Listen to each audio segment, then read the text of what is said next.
States.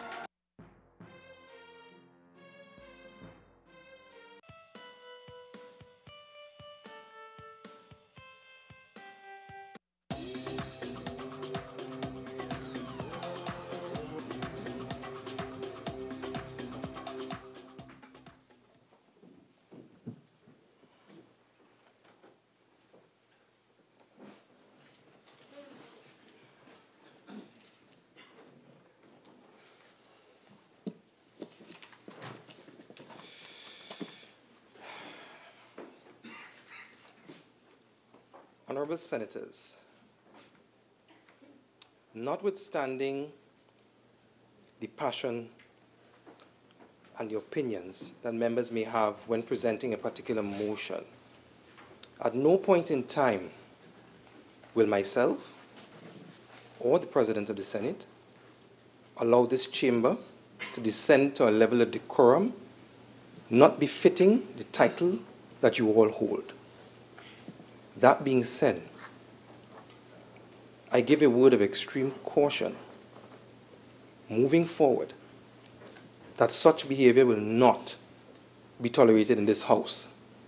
Not yesterday, not today, not tomorrow.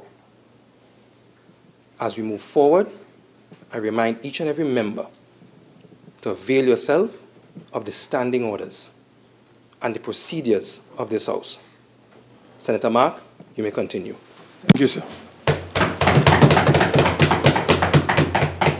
Mr. Vice President, it has been said that information is the oxygen of democracy.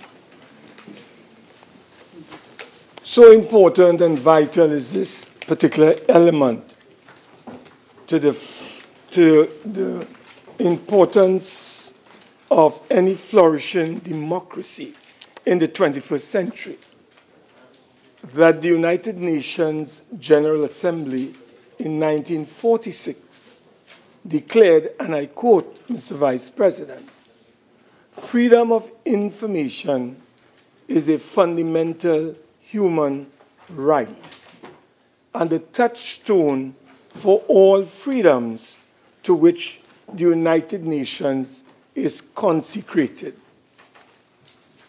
I want to repeat, Mr. Vice President, freedom of information is a fundamental human right and the touchstone for all freedoms to which the United Nations is consecrated.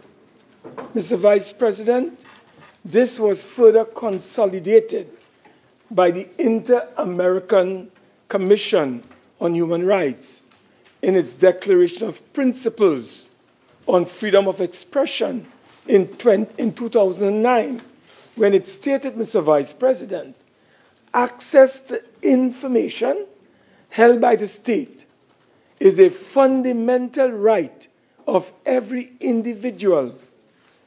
It states have the obligation to guarantee the full exercise of this particular right. And Mr. Vice President, the American Convention on Human Rights, Article 13, goes on to say, and I quote, "Everyone has the right to freedom of thought and expression. This right includes freedom to seek, receive, and impart information and ideas of all kinds, regardless of frontiers, either orally, in writing, in print, in the form of art, or through any other medium of one's choice." Mr. Vice President, I just want to quote the father of the American Constitution, James Madison. He said, "A popular government without popular information or means of acquiring it is but a prologue to farce or tragedy, or perhaps both." He goes on to say, Mr. Vice President, that knowledge will forever govern ignorance, and a people who mean to be their own governors must arm themselves with the power knowledge gives. Mr. Vice President, I want to share with you that freedom is a fundamental ingredient that allows a democracy to thrive and to flourish.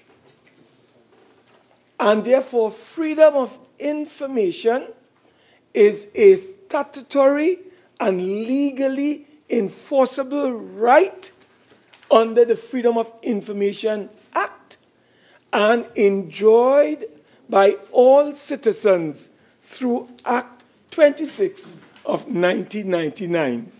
Mr. Vice President, you know this act was passed and operationalized under a Pandey UNC administration in 1999. It represented a bold and daring response to decades of a culture of PNM secrecy. All public authorities spending public monies, Mr. Vice President, now had to account through this particular act. So, Mr. Vice President, we have an order that came into effect on the 13th of December, exempting the Strategic Services Agency. But, Mr. Vice President, when you look at the interpretation section of the Freedom of Information Act, a public authority would capture the Strategic Services Agency because it is a statutory authority. It was incorporated by an act of Parliament some 22 years ago. And therefore, the Freedom of Information Order that came into effect via a presidential order on the instructions of the Cabinet, as you know, is now subject to a negative resolution. And we see this as a total disgrace on the part of this administration. We believe it's a frontal assault on the citizens' freedom of expression and freedom of thought. It is also, Mr. Vice President, from our perspective, a subversion of our values and principles of good governance, inclusive of transparency, accountability, and open government. Now, Mr. Vice President, if we are to properly analyze this particular order that was issued on the 13th of December, I want to take you to this very important act, Chapter 2201. Because in this act, under Section 3.1, the objects of the act is clearly enunciated. And I just want, with your leave, Mr. Vice President, to quote. In Section 3.1a, it states that one of the objects of this act is to make available to the public information about the operations of public authorities, and in particular, ensuring that the authorizations, policies, rules, and practices affecting members of the public in their dealings with public authorities are readily available to persons affected by their authorizations, policies, rules, and practices. And the second object is to create a general right of access to information in documentary form in the possession of public authorities, limited only by exceptions and exemptions necessary for the protection of essential public interests and the private and business affairs of persons in respect of whom information is collected and held by public authorities. So in this act, Mr. Vice President, Chapter 2202, it is very clear what the object of this act is all about. And therefore, Mr. Vice President, this order that the government has introduced in order to exempt the citizenry, Mr. Vice President, from accessing state information is a serious assault on that ability of the citizenry to flash a torchlight in dark places and corners of filing cabinets and other areas of state bureaucracy. And why would a government in 2018 seek to take away from the people a statutory, legally enforceable right? Why would a government, Mr. Vice President, wish to do so? I have not heard any reasonable argument, because the framers of the Freedom of Information Act, I will demonstrate, was able to anticipate the public interest. And in Part 4 of the Freedom of Information Act, from sections 24 to 35, law enforcement activities are exempt. Security is exempted, is exempt, sir. Also, intelligence services.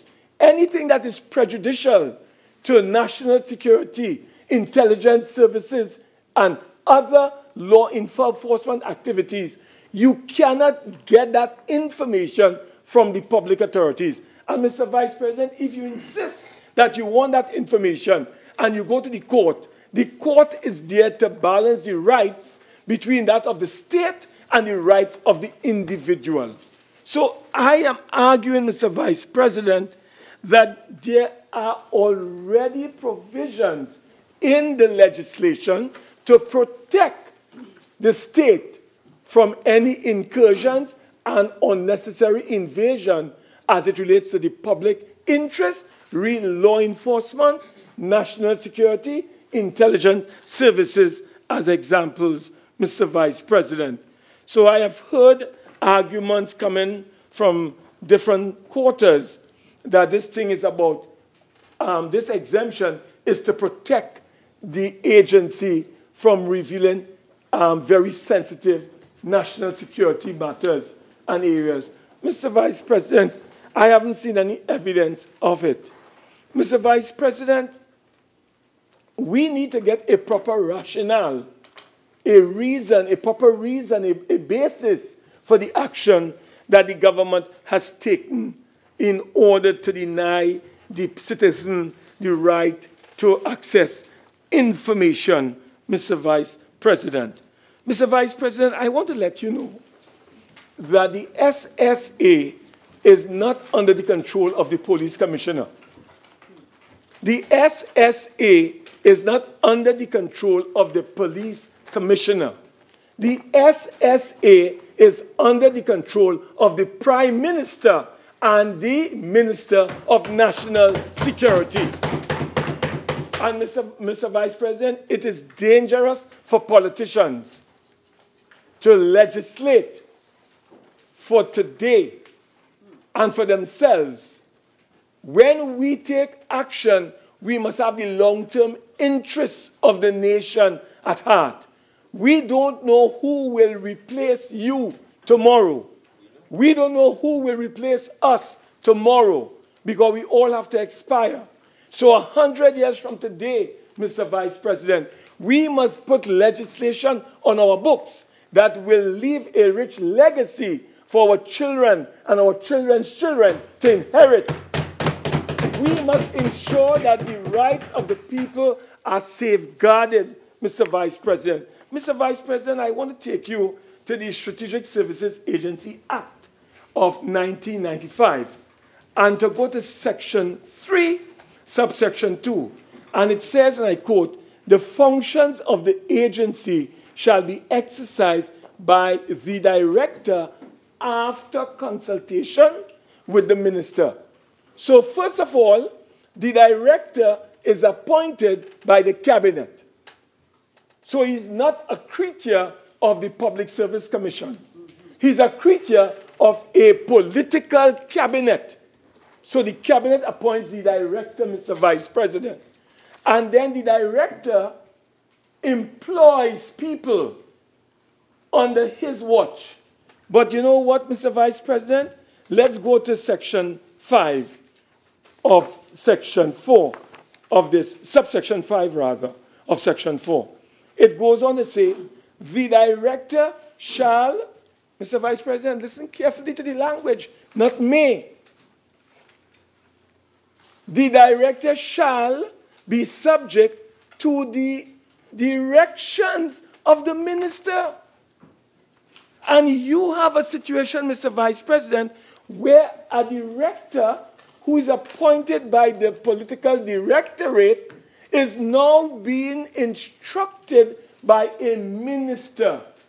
So, Mr. Vice President, where is the public interest going to be? How is the public interest going to be benefited? How are we going to protect the public interest when you have politicians determining what to do and what not to do, or who to hire, who to fire, their friends, their family? You have to have a party card to get inside the SSA. Mr. Vice President, this is not an easy matter to address. And we would like to argue that the government is attempting to exempt the SSC. Mr. Vice President, since this PNM came into existence in different incarnations,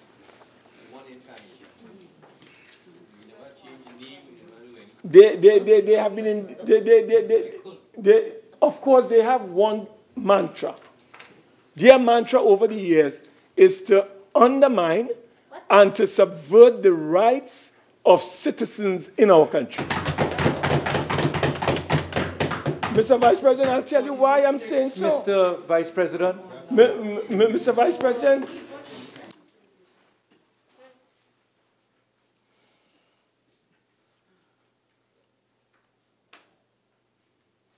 On the point of order raised by the Honorable Attorney General, Senator Mark, just be careful.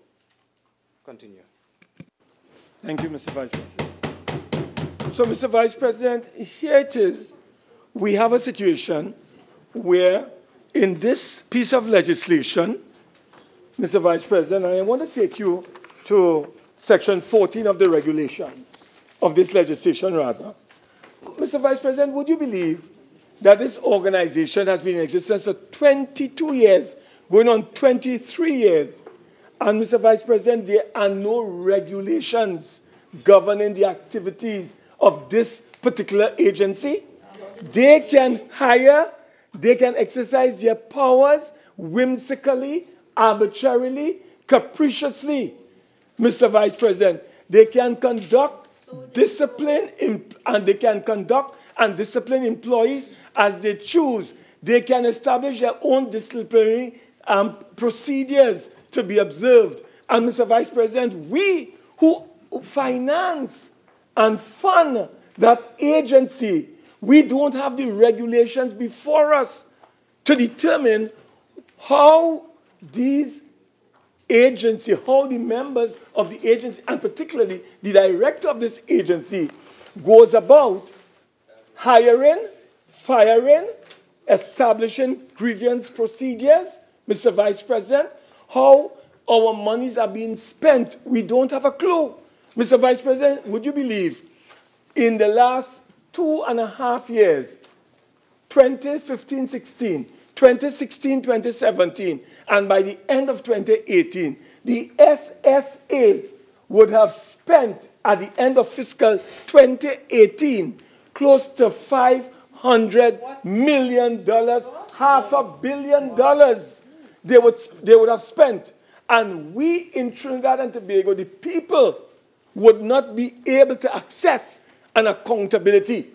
We cannot enforce our right to get information from that agency because the government of the PNM decided to remove that statutorily enforceable legal right that they enjoyed prior to this order exempting the SSA from the Freedom of Information applications. How can that be fair, Mr. Vice President? And Mr. Vice President, may I also indicate that if you have no checks and balances, how are we going to protect the national interests? We have been told that in the United Kingdom and in other places, the United States, that national security and the CIA and intelligence services are not under freedom of information and they are exempted. The literature is showing that the CIA falls under the FOIA of the United States. So where is this talk coming that the CIA is not part of the FOIA? And Mr. Vice President, in the United Kingdom, the MI5, MI15, they have what is called an investigatory powers tribunal established, made up of professional lawyers who receive the complaints from members of the public if they believe that MI5, MI6, MI15 is infringing, eavesdropping, wiretapping, conducting surveillance illegally on them, and they can go to this body. Mr. Vice President, we have no such mechanism established under the SSA. So why is the government seeking to exempt the SSA from the sunshine of the rays of the people so that they can see, they can understand, they can ask questions, Mr. Vice President? Why are they doing it? And that is a question that we raise. There has to be an ulterior motive unless the government can explain to us what is the reason, what is the rationale. Why do you want to deny citizens the right of access? Mr. Vice President, I want to make it very clear. We are not concerned or interested in operational matters of the SSA. We are not concerned about that. We are concerned about how they exercise their power administratively. And Mr. Vice President, the regulations, if they were before us, we would have known how they fired 37 people. Yeah. They fired 37 people just so in November. And they say what? They're restructuring. And some of the workers are saying, Mr. Vice President, that the SSA is being used as a political tool of the ruling party. So that is why they have to go out. Now, I am not saying this. This is what the workers are saying. And Mr. Vice President, if we had the necessary checks and balances with the SSA, we would have been able to get in there and find out. But we don't have it. We have a National Security Joint Select Committee under the control of a government minister, himself investigating himself. That cannot be right. That should not have been under the control of an independent senator if we are serious about accountability, Mr. Vice President. Mr. Vice President, I want to share with you some information. I have done some research, and the research has shown that since 2003 to the present time, the ruling PNM party in its various incarnations have been consistent with one thing and one thing only: exempting, Mr. Vice President, one institution and organization after the other in order to deny the people the right of access to state information. Mr. Vice President, it started in 2003 when the first exemption order was tabled in this parliament. You know what they did in 2003? They exempted the First Citizens Bank group. And here the institution that they exempted from the people in terms of accessing information. Not about people's personal account, you know, Mr. Vice President. Basic information. First Citizens Holding Limited, First Citizens Bank, First Citizens Corporate Services, First Citizens Bank Mortgage and Trust Company Limited. All of those were exempted from our reach in 2003. In the same year, Mr. Vice President, they removed the Trinidad and Tobago Unit Trust Corporation. And that corporation right now is undergoing a lot of trouble. Had they been exposed, we would have been able to get information from them. But they're hiding. So we cannot get information from the Trinidad and Tobago Unit Trust any longer. The Export-Import Bank, they removed it. The Agricultural Development Bank, they removed it. The Trinidad and Tobago Mortgage Finance Company Limited, they removed it. The Business Development Company, they removed it. The National Entrepreneurship Development Company Limited, they exempted it. The National Enterprises Limited, they removed it. The Central Bank was removed from public scrutiny, all because of the PNM. The PNM did not want the people to have access to information and state information. So they removed these institutions. Mr. Vice President, in 2005, the assault continued. They removed the Integrity Commission. So no longer you want to get information from the Integrity Commission within the administrative framework of its operation. You cannot get it because the government in 2005 brought an order to exempt the Integrity Commission from scrutiny of the public. And they're not satisfied, Mr. Vice President. In 2018 rather, in fact it was tabled on the 13th of December 2017, we are now debating the SSA. So in 14 years, Mr. Vice President, they have brought 14, or they have made 14 exemptions so that the population of this country, Mr. Vice President, have no access to these institutions to get information. Mr. Vice President, there's something called, in legal terms, and my colleague, Senator Ramdi, will know about it, it's a concept called discovery rights. And citizens, if they want information on an abuse that is taking place or misuse of power, they can apply to the relevant institution.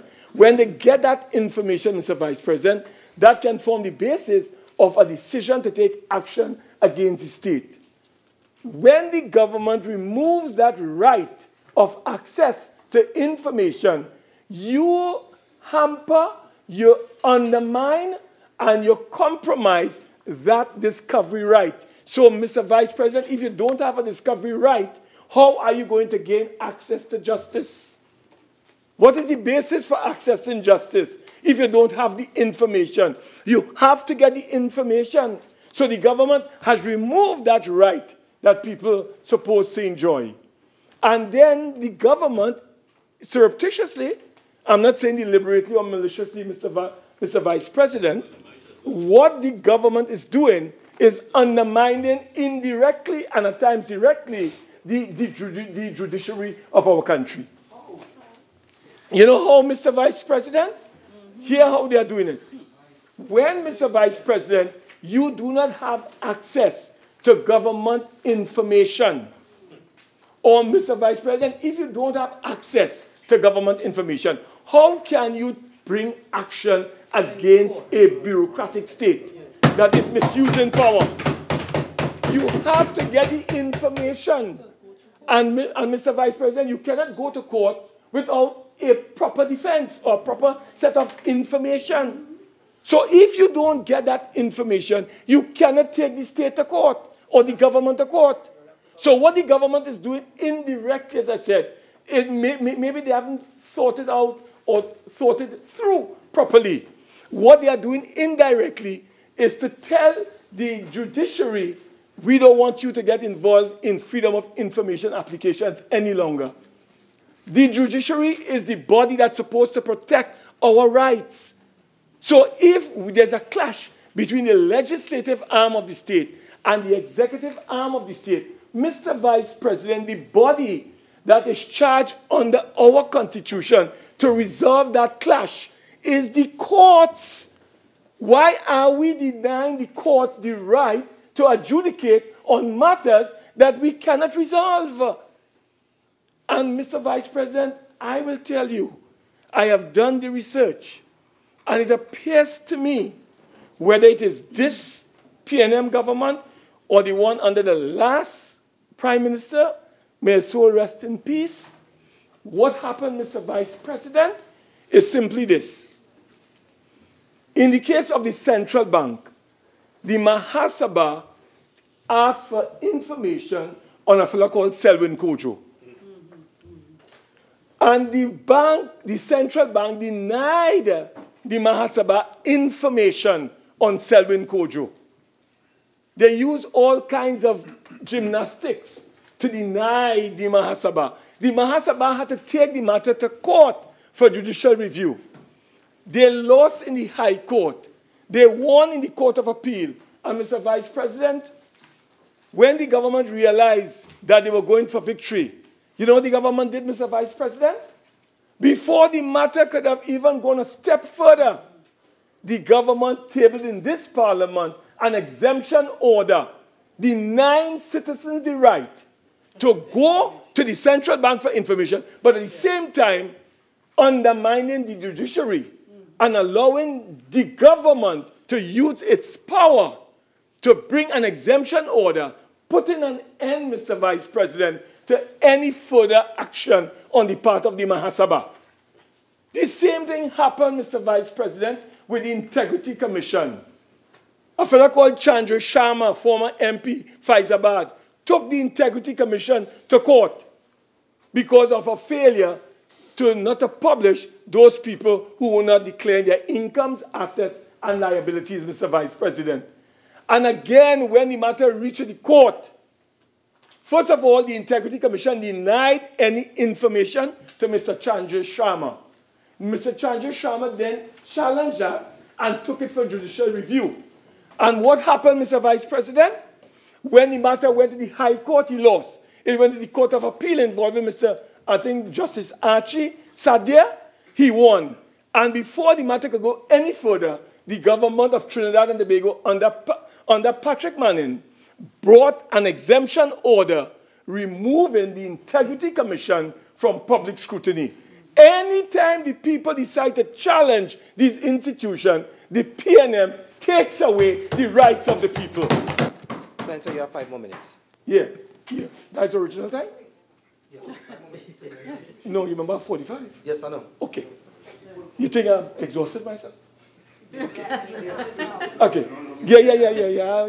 Yeah. So, Mr. Vice President, I would like to say that we'd like the government to rethink its position. Mr. Vice President, in 1777 in Sweden, there was a campaign by the media to get access to accurate information. And it was the media in Europe, starting in Sweden, that led the battle for the Freedom of Information Act. And it is through Europe that this concept emerged of freedom of information. So the media has a direct interest in this matter. So this is not only, Mr. Vice President, an attack against the citizenry. It's an attack against freedom of the press and the media in this country. And, Mr. Vice President, I call on the government. It is not too late, because they didn't have that in their manifesto. If they had told the people they were going to come to exempt that freedom through an order, Mr. Vice President, to remove the SSA, the people would not have voted them into office. They didn't do it. But now that they're in office, Mr. Vice President, they are whittling away gradually the power and the rights and the freedoms of the people of our republic. And that is dangerous. Mr. Vice President, do you know the kind of equipment that the SSA has? The SSA has equipment, Mr. Vice President, to almost pull from your iPad any email. They have the power to pull from your cell any conversation. They can go onto your laptop and pull any information. They can zero in into your landline. That is the power. And sometimes I wonder, Mr. Vice President, the reason why we have so much criminality and violence and murders in this country at the rate that we have it, maybe the SSS is more concerned on spying on the public than it is in terms of getting at the criminals. It seems to me. So, Mr. Vice President, I would like to appeal to this government not to be short-sighted. This is not a good move. It is going to be a blemish and a stain permanently on the PNM. The PNM has to withdraw this exemption order. They must remove this exemption order and allow the people to breathe once again. Let them exhale once again. They are crying out for that ability to have justice. So this thing is not only affecting, in summarizing, the citizens of our country, but the media. It affects discovery rights. It undermines, in my estimation, the judiciary from carrying out their responsibility in discriminating applications that are before them. And, Mr. Vice President, I believe that the government has a duty and a responsibility to let us know, Mr. Vice President, what is the rationale, what is the basis, who did they consult, who advised the government to do what they are doing. Mr. Vice President, in closing, I want to let you know the mandate of the SSA has expanded so tremendously wide that sometimes I believe it's a parallel police service and it is paralleling the FIU. The same work the FIU is doing, they are doing. The same work the police is doing, this SSA is doing. So, Mr. Vice President, we need to bring this institution into check. And the only way we can do that is to have this exemption order removed and allow freedom to reign in our country and allow the people to access justice through accessing information through state institutions. With these few words, Mr. Vice President, I beg to move. Senator Amin. Thank you, Mr. Vice President. I stand to second the motion and reserve my time to speak later on. The motion has been seconded by Senator Amin. Before I put the question, it is now time for the tea break, and therefore this House will now stand suspended for 30 minutes until 5:05.